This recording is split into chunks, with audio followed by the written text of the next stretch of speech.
Dans cette vidéo, tu vas découvrir les 5 produits que je consomme tous les jours. 5 produits incontournables, les 5 produits dont je ne pourrais me passer, c'est tout de suite.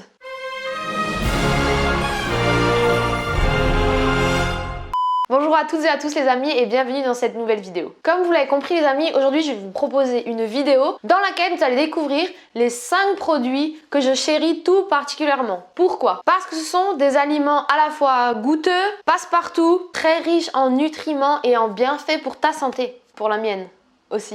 Allez, on commence maintenant! On veut voir. Ok, je vous déplace. C'est parti les amis, me voici, me revoilà. Alors le premier produit, le premier aliment dont je veux vous parler, c'est celui-ci. Ça fera des belles boucles d'oreilles, non? Ceci est une pomme. Je mange minimum une pomme par jour, jusqu'à 2, voire 3 pommes, voire 4 pommes quand vraiment je suis en crise. J'adore ce fruit, il est croquant, il est juteux, il est frais, il a un bon goût. J'en mange au petit déjeuner. J'en mange au midi, je peux en manger le soir, je peux même en manger à 4 heures, je peux même manger à 16 heures, c'est la même chose, même à 17 heures. Bref, avant, rappelez-vous dans l'intro, je vous ai dit que ces aliments-là sont bons pour votre santé. Alors pourquoi la pomme est-elle bonne pour votre santé? La pomme, c'est un fruit, donc forcément vous allez avoir des fibres. Les fibres vont aider à la digestion. Les pommes vont avoir de multiples vitamines qui vont t'apporter de la vitalité. Les pommes contiennent naturellement du sucre qui vont te donner de l'énergie.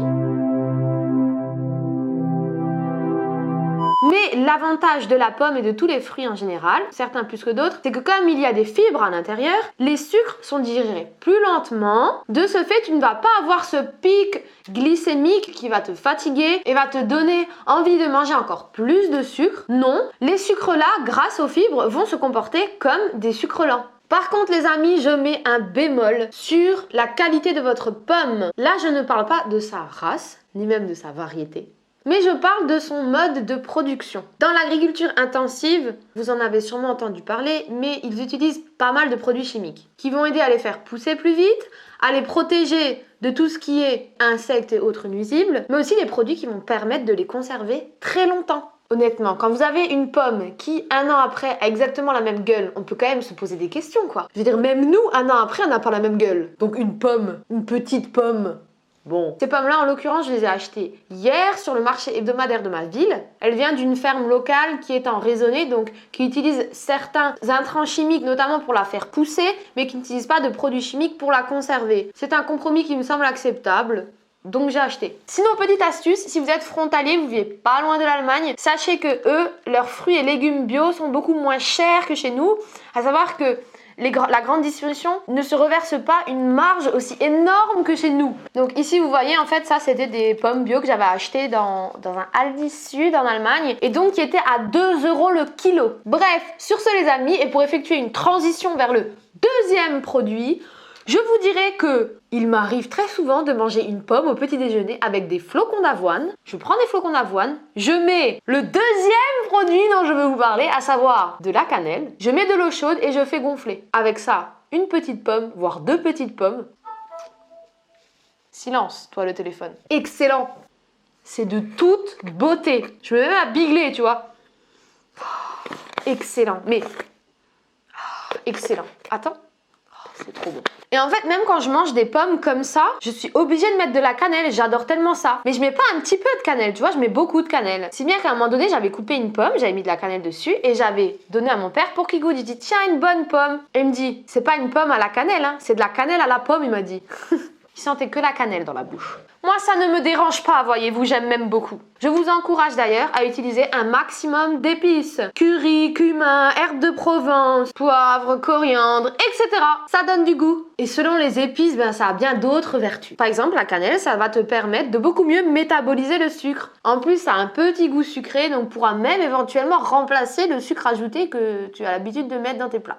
Bref, I'm in love, pas with the coco mais with the cannelle and the pomme. Passons à la suite les amis, troisième produit. Cette racine étrange, c'est du gingembre. Déjà avant toute chose, sachez que la légende qui dit que le gingembre a des vertus aphrodisiaques est fausse, totalement fausse. Allez faire des recherches sur l'outil Google et vous verrez que je n'ai pas tort. Cela étant dit, le gingembre a d'autres vertus et énormément de vertus. En premier lieu, il va aider ton système immunitaire. Tu vas être plus fort contre la maladie. Et les virus, tu vas leur mettre un coup de poing. Et sinon, pareil, il y a des propriétés digestives. Moi, en général, je prends ça pour me donner un coup de fouet, un coup d'énergie, soit en plein milieu d'après-midi quand j'ai l'estomac complètement vide, ou alors après le repas pour me permettre de digérer plus facilement. Et honnêtement, ça marche. Vous coupez, alors par contre, il faut le manger cru, hein. Vous coupez un petit bout comme ça, vous croquez dedans, vous allez voir. Et excellent. Après, vous pouvez l'utiliser comme condiment, épice pour relever tous vos plats, hein. Pas de souci. Suite, next. Quatrième produit. Ça, les amis, du tahin. Je l'ai acheté dans un magasin turc. C'est de la pâte de sésame. Vous connaissez le sésame, c'est une graine, un oléagineux, comme pas mal de graines, comme les noix du Brésil, comme les cacahuètes, comme les noix de cajou. Ce sont des produits très intéressants pour ta santé parce que ces noix contiennent des graisses qui sont indispensables à ton corps, à ton organisme. Puisque ces graisses-là, tu ne peux pas toi-même les fabriquer, alors il faut les apporter de par ton alimentation. Mais attention, hein, je vous parle pas du beurre de cacahuètes salé ou sucré ou j'en ne sais rien, des pâtes à tartiner ou quoi que ce soit. Non. Vous regardez les ingrédients, il y a écrit purée de cacahuètes. Regardez, par exemple, ici, il y a écrit pâte de sésame. Voilà, il y a juste écrit ça. Parce que dedans, il n'y a que du sésame. Il n'y a pas de sucre, de sel, d'édulcorants, d'émulsifiants, conservateurs, de E, de B. Non! R. Rien du tout. Par contre, ne mangez pas tout le pot parce que si vous voulez, pour 100 grammes, il y a quand même 653 calories. Donc, c'est une bombe calorique. Mais vous en mangez quoi? Une cuillère à soupe par jour, c'est largement suffisant. Et vous allez voir que c'est tellement dense en bouche que vous n'avez pas besoin de mettre 4 ou 6 cuillères à soupe. Donc, ça, c'est fait, ça, c'est fait, ça, c'est fait. Il nous en reste un, les amis. Du miso. Ce n'est autre qu'une pâte de soja fermentée avec du riz brun fermenté lui aussi. Alors, je ne sais pas si vous arrivez à lire la liste des ingrédients. Essayez, faites pause.